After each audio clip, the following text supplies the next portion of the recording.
The board's arrival left the cabin suspended in silence, yet the loudest moment came from the smallest voice.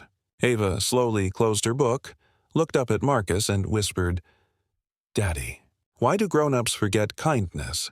Her question drifted through first class with heartbreaking innocence. Nobody answered. Even Captain Richard Coleman remained motionless. The words carried no accusation, only confusion, making the heavy silence feel far more painful than any argument. Marcus looked at his daughter, opened his mouth, then quietly closed it again. For a moment he saw his late wife's gentle smile instead of the anxious faces surrounding them. She had always believed compassion was the strongest form of courage. He wondered how to explain prejudice without planting bitterness inside Ava's heart. After a long pause, he softly squeezed her hand. "Some people forget," he said gently, "but that doesn't mean we should." Around them, passengers slowly lowered their phones. Several looked away from Richard, no longer interested in proving who was right. Their attention settled on the little girl searching for an answer adults should never have forced her to ask. Sympathy quietly replaced suspicion. Emily felt tears gathering despite every effort to remain professional. Another attendant turned toward the window, unable to hide her regret. Karen lowered her head, realizing that following authority had carried them all to this painful moment. No apology had yet been spoken, yet accountability had already begun inside silent hearts. The narrator reminds us that prejudice is never carried into the world by children. It is taught through assumptions, fear, and silence. Ava saw no difference between herself and anyone else aboard the aircraft. She noticed only kindness when it appeared and its absence when it disappeared. In that quiet truth, the entire cabin discovered the lesson it had forgotten, and hope quietly returned again. Marcus gently brushed his jacket flat before rising from his first-class seat. He did not rush or hesitate. One hand remained close to Ava's shoulder, reassuring her with a quiet smile before he stood to his full height. The movement was simple, yet every conversation inside the cabin immediately disappeared. Passengers instinctively stepped aside without being asked. No announcement introduced him. No title preceded his name. Even so, the calm confidence in his posture carried a quiet authority that filled the aisle more completely than any raised voice could have. The silence surrounding him exposed how quickly certainty built on appearances could begin falling apart. As Marcus remained beside his daughter, every eye inside the aircraft slowly turned toward the front of the cabin. Emily lowered her gaze, then looked back with visible respect. Karen folded her hands, unable to hide her uneasiness. Passengers quietly slipped their phones into their pockets, sensing that what came next deserved attention rather than recording. Captain Richard Coleman felt the change immediately. Only minutes earlier, every glance had questioned Marcus. Now those same eyes rested on Richard himself. For the first time, he understood what it meant to stand alone. The cabin door opened once more. Board Chairman Daniel Harrington entered without ceremony, accompanied by several senior executives. He walked directly toward Marcus, never looking anywhere else. Reaching him, Daniel extended his hand and said clearly, "Welcome aboard, Mr. Ellison." The greeting lasted only a few seconds, yet it transformed every previous moment. Richard's face lost its color as realization replaced certainty. Nearby, employees quietly stepped back, no longer following rank but recognizing truth. No applause broke the silence. Nobody celebrated another person's humiliation. Instead, passengers replayed every assumption they had made since boarding began. Marcus accepted the chairman's handshake with quiet dignity while Ava looked up at her father, finally understanding why he had never answered cruelty with anger. In silence, truth delivered its strongest judgment. Marcus rose slowly, careful not to disturb Ava as she closed her book and looked up at him. He gently squeezed her shoulder before stepping into the aisle. No anger showed on his face, no satisfaction. He simply stood with the quiet confidence that had carried him through every storm in his life. Around him, conversations died without anyone asking for silence. Passengers who had been whispering only moments earlier instinctively stepped back, creating a clear path down the aisle. The security officers straightened their posture. Even the cabin crew seemed unsure where to look. Captain Richard Coleman swallowed hard, suddenly aware that the attention of the entire cabin had shifted. Until now, every doubtful glance had been aimed at Marcus. Now those same eyes rested on him. The certainty that had filled his voice only minutes before began slipping away. His hands remained behind his back, but they no longer looked steady. Then footsteps echoed from the aircraft door. The board chairman entered first, followed by 2 senior executives and the airport director. None of them looked toward the captain. They walked directly to Marcus. The chairman stopped only a few feet away, extended his hand, and spoke with calm respect. "Welcome aboard. Mr. Ellison, I'm deeply sorry you and Ava experienced this today." Marcus accepted the handshake. With a polite nod, "Thank you for coming." Stunned silence settled over the cabin. Captain Coleman's face lost its color. His mouth opened slightly, but no words came. Around him, the senior flight attendants quietly lowered their eyes. The younger attendant who had whispered that something felt wrong looked at Marcus with visible relief instead of fear. No one applauded. No one celebrated. Passengers slowly lowered their phones. Realizing they had witnessed far more than a disagreement over a seat. They had watched assumptions collapse beneath simple truth. Marcus glanced at Ava, who offered him a small smile. He returned it gently. The silence filling the cabin carried more weight than any accusation ever could. In that quiet moment, Marcus's dignity remained untouched, while the captain stood alone with the consequences of his own unquestioned certainty. The silence lingered long after the chairman stepped aside. No one hurried to fill it. Marcus looked at Captain Richard Coleman with the same calm expression he had worn since the confrontation began. There was no satisfaction in his eyes, no desire to humiliate the man standing before him. He simply wanted an honest answer. The difference unsettled everyone watching. Anger would have been easier to understand. Mercy demanded something far more difficult. Marcus spoke quietly. "Captain, may I ask you one question?" Richard nodded without confidence. Marcus met his eyes. "What made you believe I didn't belong?" The words settled over the cabin like a heavy curtain. Richard opened his mouth, searching for something that sounded reasonable. Procedure, experience, instinct. None of them survived even a moment inside his own mind. Every explanation depended on an assumption he could no longer defend. His gaze drifted toward the floor. His hands tightened until his knuckles turned pale. The single word faded before becoming a sentence. For the first time in his career, the respect his uniform once commanded offered no protection. Titles could not answer the question standing before him. Neither could years of praise or carefully polished reputation. Around the cabin, passengers watched in thoughtful silence. Several remembered the judgments they had quietly formed when Marcus first boarded. Flight attendants lowered their eyes, recognizing that they had mistaken obedience for professionalism. The executives remained motionless, allowing the moment to unfold without interruption. Marcus said nothing more. He had not asked for an apology. He had asked for reflection. The narrator reminds us that some questions are too honest to escape.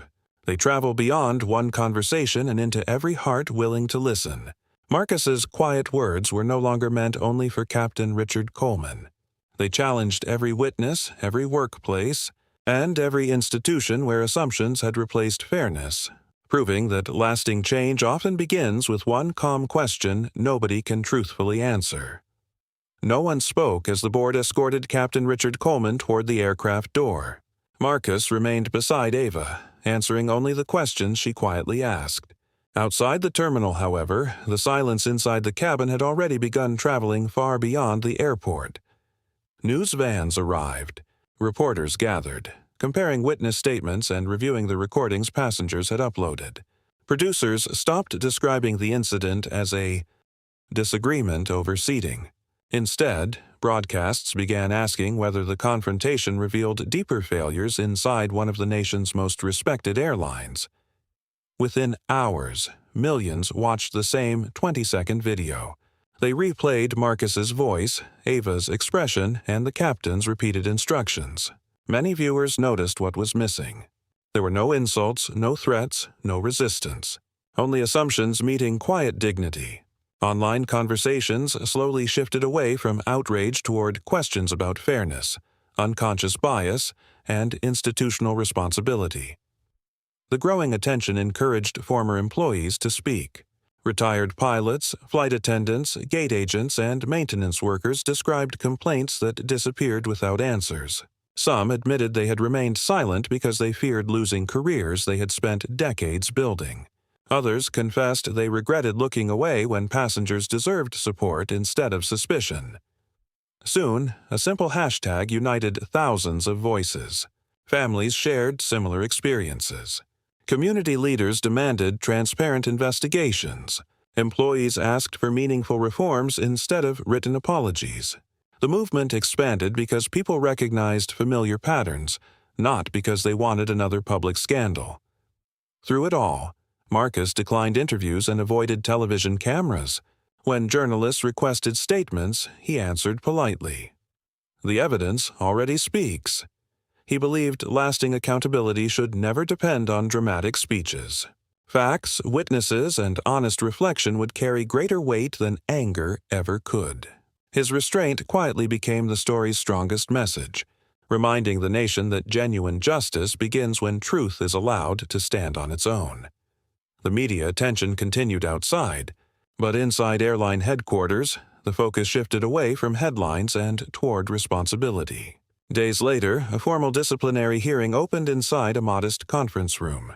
There were no television cameras, no cheering crowds, and no dramatic announcements. Only board members, investigators, employees, and those invited to speak sat around a long table. The quiet atmosphere made one thing clear. This meeting was not about revenge.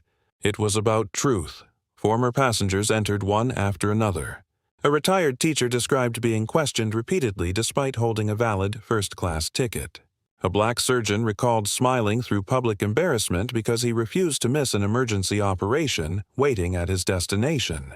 An elderly grandmother admitted she still became nervous every time she approached an airport security line. Former employees followed, sharing memories of complaints quietly dismissed and concerns left unanswered. After each testimony, silence settled over the room. No executive interrupted. No lawyer argued. No one searched for convenient explanations. The pauses between speakers became heavier than the testimonies themselves. Every quiet moment forced those present to sit with the consequences of choices made years earlier. Captain Richard Coleman remained seated at the far end of the table. For the first time, he saw his own actions as part of a much larger pattern. This hearing was no longer about one passenger refusing to move. It was about an institution that had too often accepted assumptions instead of asking questions. Richard lowered his eyes. He finally understood that his greatest mistake had not been speaking too firmly. It had been believing he never needed to. Listen, when the hearing ended, no decision was announced in the room. Participants quietly gathered their papers and left without celebration. Accountability, the board chairman reminded everyone, begins only after excuses end. Rebuilding trust would require more than policies. It would demand the courage to acknowledge every voice that silence had ignored for far too long. The following morning, the hearing resumed with a different focus.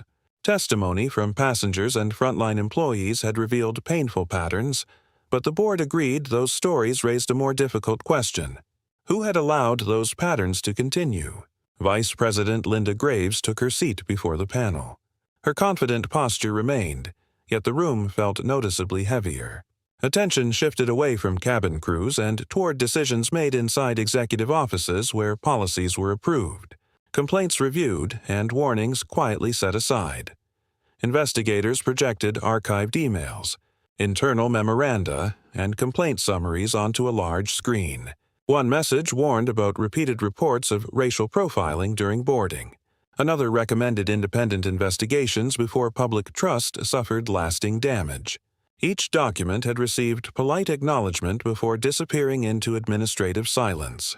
What once looked like ordinary correspondence now stood as quiet witnesses to years of missed opportunities. Technology specialists then presented recovered digital records. Deleted complaints, forgotten attachments, and restored case notes appeared one after another. Every recovered file matched stories already heard during the hearing. Different passengers, different flights, the same painful outcome. Instead of confronting uncomfortable truths, the organization had hidden them beneath careful language and procedural delays.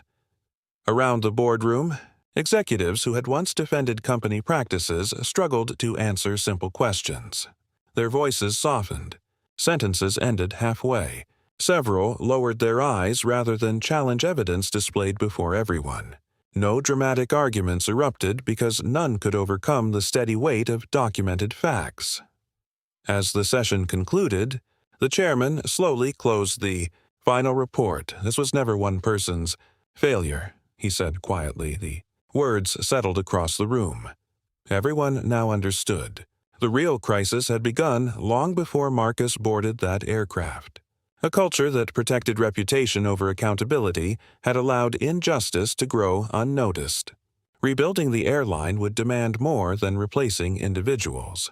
It would require rebuilding trust through honesty, transparency, and the courage to face the institution's own reflection without looking away.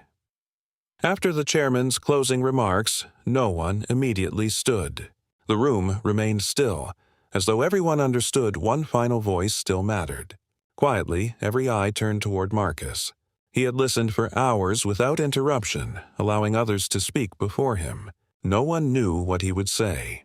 Some expected anger. Others anticipated a demand for punishment. Instead, his calm presence alone seemed to ease the tension. Filling the room, Marcus slowly rose. He looked around the table before speaking. Respect should never depend on recognition. No additional explanation followed. The sentence settled into the silence, reaching every person differently. Executives lowered their eyes. Former employees reflected on moments they wished they had handled differently. Even the reporters waiting outside hesitated when the words reached them, sensing that the statement carried more meaning than any dramatic headline. Within hours, those 8 words appeared across television broadcasts, newspapers, and social media. Teachers discussed them in classrooms. Managers shared them during workplace meetings. Families repeated them over dinner. The message spread because it asked nothing complicated. It simply reminded people that dignity should never depend on wealth, influence, titles, or familiarity. Marcus quietly left the hearing room without stopping for interviews. The attention then shifted toward Captain Richard. Coleman. Gone was the confident pilot whose uniform had once seemed untouchable. He entered the room slowly, shoulders lowered, his carefully polished image replaced by visible reflection. After a long silence, he finally spoke. I stopped seeing people, and only saw assumptions. No excuse followed, only honesty. His words revealed how ordinary habits, unchecked certainty, and silent prejudice had gradually replaced compassion. No one rushed to forgive him, yet no one shouted in condemnation either. The room understood that admitting harm could never erase the pain already caused. As Richard walked away, he carried something heavier than public criticism. The hardest sentence was no longer the one spoken aloud. It was the truth he would have to repeat to himself for the rest of his life. Richard left the hearing without speaking to anyone. The courthouse-like conference room had been filled with difficult conversations, yet the silence waiting at home felt even heavier. He unlocked his front door, stepped inside, and stood still for several moments. The familiar hallway suddenly felt unfamiliar, as though the house belonged to someone he no longer recognized. There were no reporters outside the windows, no executives waiting with questions, and no witnesses watching his every movement. For the first time since the flight, he was alone with himself. He slowly entered the bedroom. His captain's uniform still hung neatly inside the closet, perfectly pressed, exactly where he had left it before reporting for the flight that changed everything.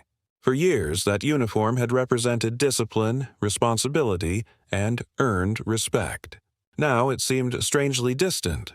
It had not changed, yet the man who once wore it certainly had. Richard reached toward the sleeve but stopped before touching it. His hand fell back to his side. The room offered no criticism, yet every glance toward the uniform reminded him of promises he had failed to keep. Leadership had never been about authority alone. Somewhere along the way, he had forgotten that. Days passed quietly. His phone rarely rang. Friends who once called regularly remained silent. Neighbors offered polite nods before looking away. No one mocked him. No one celebrated his downfall. The absence of ordinary conversation became its own quiet punishment. Each evening, Richard replayed the flight in his mind.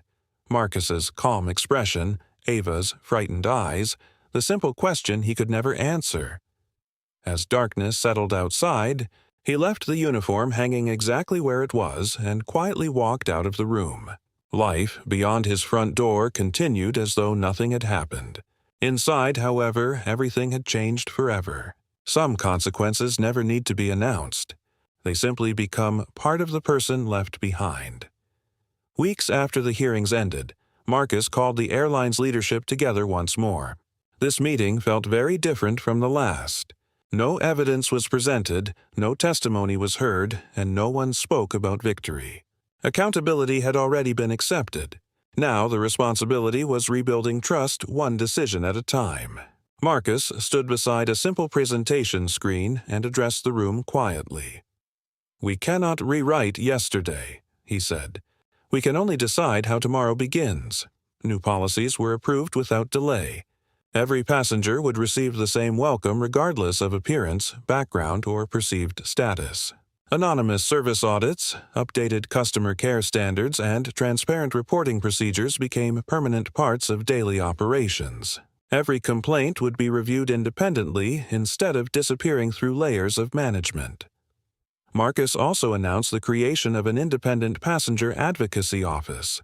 Employees could report concerns without fear of retaliation, while passengers would receive direct communication throughout every investigation. Honesty would no longer threaten careers. It would strengthen them. Mandatory bias awareness and professional conduct training followed. The purpose was never protecting the airline's image. It was protecting people. Months later, the company opened its doors to former passengers and employees whose voices had once been ignored. They spoke without interruption. Some offered forgiveness. Others admitted they were not ready. Every response received equal respect because healing could never be demanded or scheduled. As the gathering ended, Marcus quietly thanked each person for trusting the airline enough to return. Several months later, another flight prepared for departure. Black family boarded, smiling together. No suspicious glances followed them. No whispered assumptions filled the aisle. Flight attendants welcomed every traveler with the same warmth and professionalism. During training, new employees learned about Marcus's flight not as a scandal, but as a lesson in empathy, accountability, and courage. As the aircraft lifted into the morning sky, nothing extraordinary happened. And for the first time in a long time, that ordinary moment felt like the airline's greatest achievement. The gathering for forgotten voices ended with quiet handshakes instead of applause. As the final guest walked out, Marcus remained near the conference room window, watching employees return to their daily routines. After a long moment, he turned toward the leadership team already waiting inside the boardroom. "Please, have a seat," Marcus said gently. No one rushed for the head of the table. The silence felt respectful instead of fearful. Linda Graves folded her hands. "We're ready to hear whatever comes next." Marcus slowly shook his head. "This isn't about hearing me. It's about changing what every passenger hears when they walk through our doors." The room grew still. "We admitted our failures," one director said quietly. "Now we have to prove those words mean something." Marcus nodded. "Exactly. Accountability without action becomes another forgotten promise." A senior operations manager looked around the table. "Where do we begin?" "We begin," Marcus replied, "by accepting that respect cannot depend on clothing, race, age, or assumptions. Every customer deserves the same welcome before anyone knows their story." Several executives wrote notes instead of offering quick responses. Another board member spoke carefully. "Some employees will resist these changes." "They might," Marcus answered. But leadership isn't measured by avoiding difficult conversations. It's measured by having them with honesty. The chairman leaned forward. Then today's meeting isn't the end. No, Marcus said. It's the first ordinary day of becoming the airline we claim to be. No one applauded. No speeches followed. The directors quietly exchanged determined looks as notebooks filled with practical ideas instead of public statements. Outside the boardroom, aircraft continued arriving and departing as they always had. Inside, however, a different journey had begun. The company was no longer searching for someone to blame. It was finally learning how to build a future where fairness became routine, and dignity greeted every passenger before a single word was spoken. Several months passed before Marcus boarded another flight. This time, he traveled alone, wearing the same simple jacket that had once invited judgment. Nothing about his appearance suggested ownership or influence, and that was exactly how he wanted it. The boarding announcement echoed through the terminal, now welcoming first-class passengers. People formed a calm line without pushing or staring. A young gate agent greeted each traveler with the same warm smile. "Good morning. Welcome aboard." When Marcus reached the scanner, she looked at his ticket, smiled politely, and handed it back. "Enjoy your flight, sir." No hesitation, no second glance.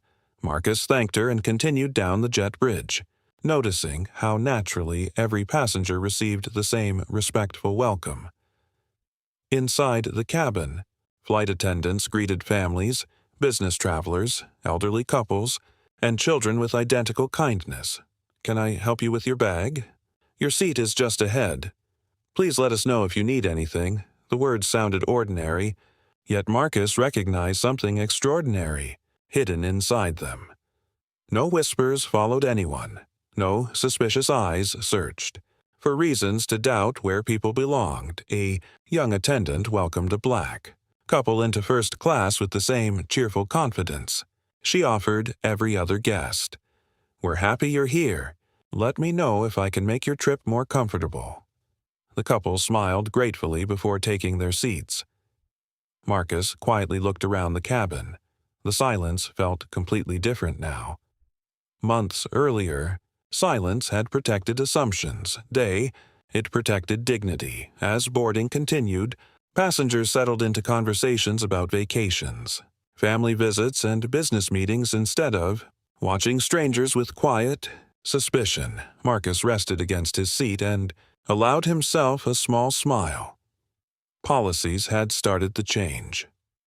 People had completed it. The aircraft doors closed, and the cabin prepared for departure.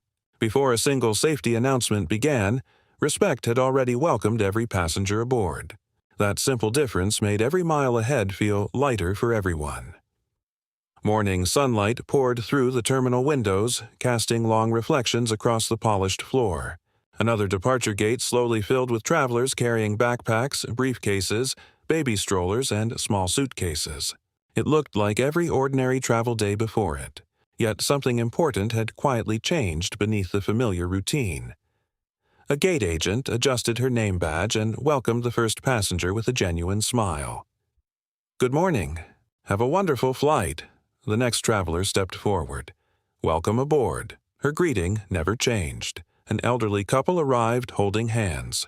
"Take your time. We're happy you're here." A young businessman scanned his boarding pass. "Thank you, sir. Your gate is straight ahead." Moments later, a family with 3 children approached the counter. "Good morning, everyone," another employee said warmly. "We're glad you're flying with us today." Nobody looked twice at worn shoes, expensive watches, simple clothing, or designer luggage. Nobody searched for clues about who deserved special treatment. Employees focused only on helping people begin their journeys safely and respectfully. Near the boarding line, 2 new recruits quietly observed the process as part of their final training. One whispered, "It feels so natural." His supervisor smiled gently. "That's the goal." Respect should never feel unusual, the recruit nodded, watching another passenger receive the same patient assistance offered to everyone before. Inside the waiting area, conversations centered on vacations, family reunions, business meetings, and birthdays instead of curious glances toward strangers. The atmosphere carried no hidden tension, only quiet professionalism. As boarding officially began, every passenger entered through the same aircraft door with equal confidence. No one wondered whether someone belonged. No. One felt pressured to prove anything before taking a seat.